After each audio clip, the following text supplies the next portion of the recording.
Magandang araw ng Miyerkules. Narito na ang headlines dito sa Philippine News Agency. Aprobado na ni Pangulong Ferdinand R. Marcos Jr. ang Food Logistics Action Agenda na isinusulong ng Department of Trade and Industry. Layo nitong tiyakin ang sapat at abot-kayang presyo ng mga pagkain para sa lahat ng pamilyang Pilipino. Paliwanag ni Presidential Communications Office Secretary Cheloy Garafil, nakapaloob sa naturang agenda ang 6 na estratehiya kontra smuggling at hoarding. Kabilang na rin anya rito ang pagpapabuti sa sistema ng food logistics sa bansa, partikular na ang pagpapababa ng transportation cost. Target din ng DTI na paigtingin ang pamumuhunan sa mga proyektong pang-imprastruktura para sa food terminals, food hubs at cold storage na tutugon sa mga kakulangan sa supply chain. Pagtitiyak pa ni Garafil, magtutulungan ang mga ahensya ng gobyerno para paigtingin ang pagbabantay kontra smugglers at hoarders, pati na rin ang inspeksyon sa mga food warehouse sa bansa. Maaalalang ikinasa ang Food Logistics Agenda alinsunod sa direktiba ng Pangulo na gawing logistics hub ng Asia ang Pilipinas. Nagbigay pugay si Pangulong Ferdinand R. Marcos Jr. sa pumanaw na veteranong mamamahayag na si Mike Enriquez kahapon. Partikular na kinilala ni Marcos ang dedikasyon ni Enriquez sa paghatid ng patas na balita para sa mamamayang Pilipino. Nagpaabot din ng pakikiramay ang Pangulo sa mga naulila ng veteranong broadcaster. Ayon naman kay Communications Secretary Cheloy Garafil, kasangga si Enriquez sa paghatid ng tapat na pagbabalita. Kabilang din aniya sa mga personalidad na humubog sa larangan ng walang kinikilingang pamamahayag sa Pilipinas. Unang kinumpirma ng kanyang home network na GMA kahapon ang kanyang pagpanaw sa edad na 71. Maalalang nagsimula sa broadcasting si Enriquez taong 1969 at nagsilbi sa naturang network mula noong 1995. Mas lalo pang nakilala sa industriya si Enriquez nang maging anchor ng flagship newscast ng GMA na 24 oras at host ng public affairs program na Investigador, pati na rin ang super balita sa umaga at saksi sa Double B sa DZBB.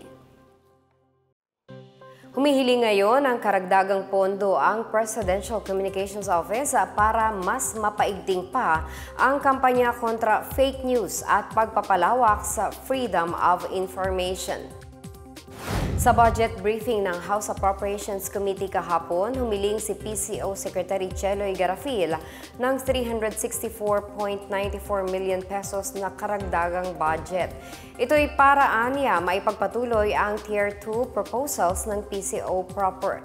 Nakapaloob dito ang Media and the Information Literacy Campaign Project at FOI Expansion Project. Giit ng kalihim, mas mababa pa rin ang 2024 National Expenditure Program allocation kumpara sa mga nakalipas na taon kahit pa mas pinalawak na ang mga programa ng PCO. Halos 920 million pesos kasi aniya ang isinumiti nilang budget request pero nasa 495 million pesos lamang ang inaprubahan. Bukod sa dalawang proyekto, kailangan din umano ng karagdagang budget para sa paghahanda at coverage sa mga gawain ng Pangulo. Sa ilalim ng NEP 2024, nasa 1.793 billion pesos ang inaprobahang pondo ng PCO at mga kabahagi nitong ahensya. Pinakamalaking bahagi nito ay ilalaan sa PCO proper na nasa 28% o katumbas ng higit 495 million pesos. Kasado na ang Local Adaptation to Water Access o Project LAWA na sisimulang ilunsad ng Department of Social Welfare and Development bukas.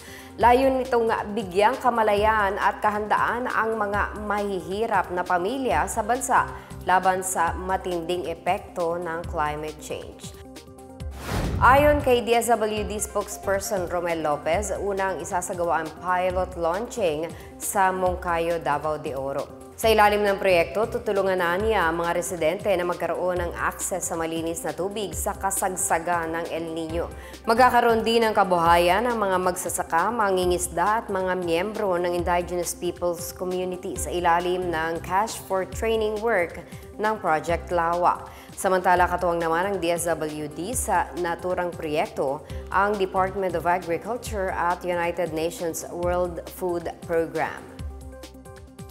At yan ang pinakabago at pinakamahalagang balita sa mga oras na ito, hatid sa inyo ng PNA Headlines.